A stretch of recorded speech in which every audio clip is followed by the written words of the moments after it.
It's the TikTok ban and protecting your assets. Yeah, I don't care about TikTok. I'm not unempathetic. I am very empathetic with what you're going through. But I've already been there, done that. So I'm going to discuss the use of multiple platforms, email marketing, and also spreadsheets as a way to protect your assets. Welcome to the Making Business Effortless podcast, where solopreneurs just like you come to hear real, uncut, uncensored advice from a business strategist who actually cares, so you can make business effortless in your own way. So I just jump on here looking like a hot mess because that's what I do. This is raw and uncut. I am going to go for it. It's the TikTok ban and protecting your assets. Yeah, I don't care about TikTok. So here's the thing. I have a story to share because I will tell you exactly. I went through exactly what you're going through. I'm not unempathetic. I am very empathetic with what you're going through. But I've already been there, done that. So how do you not go all kind of crazy, all kind of upset, get drawn into the drama and all that kind of stuff on social media about this kind of thing? Because it's going to happen again. It will. It always does. So what I'm going to discuss is, here's why you should stick around. Towards the end, I'm going to talk about how we can take measures to protect our assets, and I promise I'll quit doing that. So I'm going to discuss the use of multiple platforms, email marketing, and also spreadsheets as a way to protect your assets. Now, what you should know is what this situation reminded me of with TikTok. Now, TikTok is Chinese based, so it automatically reminded me of back in the day when I worked for VIP Kid, Go Kids, all that kind of stuff. And it was when I wanted to work online and I just wanted to make money. I didn't care what I did, just wanted to make money. Now, VIP Kid, Go Kids started making some really good money there. Always had students, all that kind of stuff. Teachers were making cash. Some weren't. Some weren't, but those of us that were successful with it were making consistent cash, anywhere from 3 to 5K with just teaching the students. And while other teachers were reaching 40K months through their referral program, which I didn't really try that hard to do. It just felt weird. But anyway, then the dumpster fire came along with China. They suddenly decided, hey, we don't want you talking to the Americans anymore. And we don't want our children talking to the Americans. Basically, that's what it was. Other people were arguing with me about that, but that's what I saw. A lot of politics, and politics and business never do a happy thing. They never do a happy dance. Ever. Never, ever, ever. So China destroyed the online teaching sector in 24 hours with one regulation. One regulation destroyed that business sector. Absolutely took it down. Teachers in America were no longer allowed to teach their children online. We found the workaround. We can teach the adults, but that's not working out as well. Plus it's China. It's highly regulated. You have to deal with China. So pretty much my concern was, how in the world can I take this and go private when I can't connect with my students. A lot of other teachers did connect via WeChat, and because they were based in China, they were able to teach some of those students, and a lot of people did find some success outside of China as well. And I helped some teachers, get clients online and go private as well. But for me, I wanted different solutions in my business because I was like, okay, I need to protect my assets, because apparently in the online space, you're working on a global situation. So you have to deal with everybody's regulations. And you never know when those regulations are going to hurt your assets. So what I did, and I highly recommend doing this, but if you're going to gain knowledge, implement it. And that's really what I help my clients do. But what I've done is I have searched for solutions in my own business. I've taken courses in YouTube, Facebook ads, keyword research, digital courses, Google Analytics, SEO, and the list, absolutely goes on, what I have studied over the past 10 years of being online. I also have over 20 years of experience in marketing and sales. So there's that, along with a curriculum and instruction degree. So I have all of these things that I can use and information that I use to help me navigate my business. So I'm sharing it with you. And the one big thing that I see for all of us is implementation. Because the situation I was into, all of those things that I said I took courses in, YouTube, Facebook ads, digital courses, Google Analytics, all that stuff, None of them prepared me for a situation where I had to protect my assets.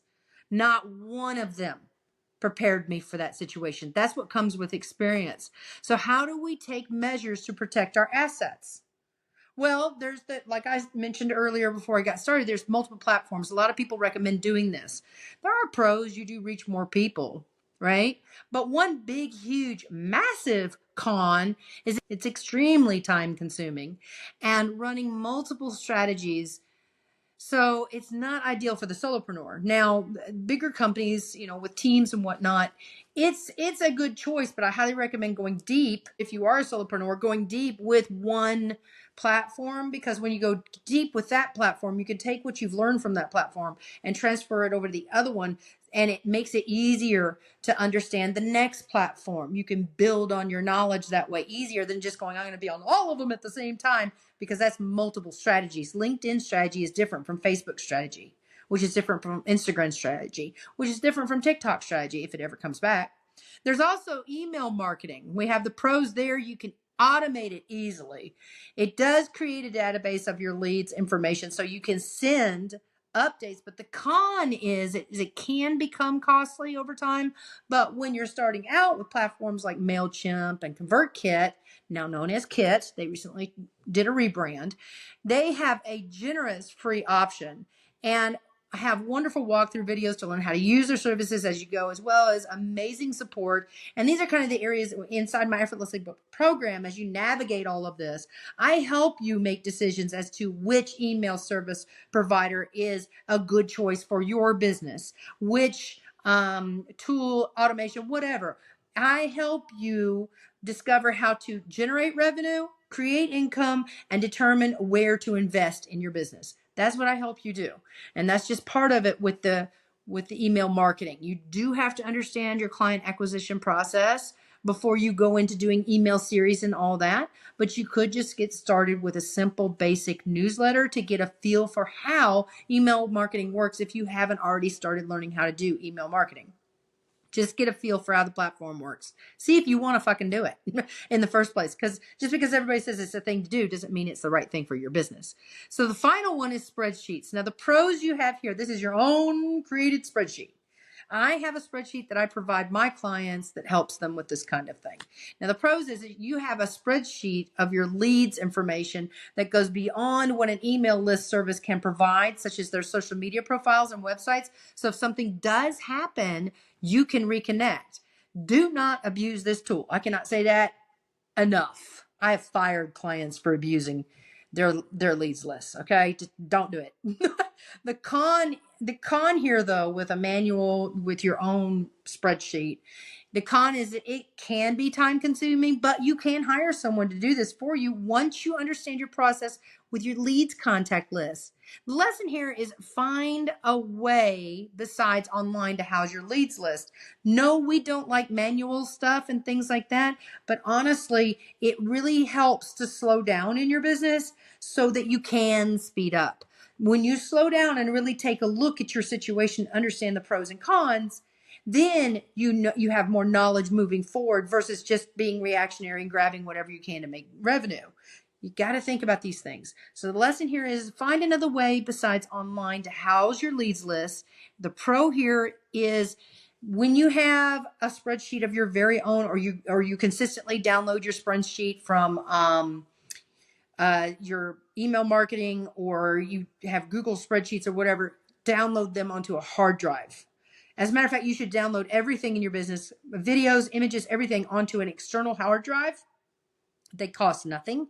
They last forever, and it saves the life of your computer over time. But that's a discussion for another day.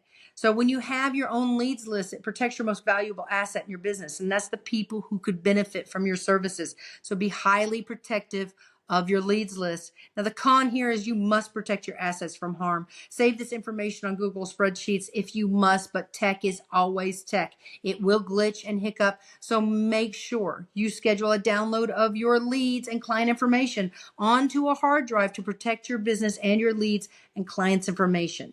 Now, if you need support with the client acquisition process and having a solid back office that supports you in the case of, or just having a more sustainable business, so you can make clear decisions in your business and make that revenue and generate that revenue consistently, then I have 3 ways to support you with your business journey. See comments for details. This has been the Making Business Effortless podcast, where solopreneurs just like you come to hear real, uncut, uncensored advice from the business strategist who actually cares, so you can make business effortless in your own way.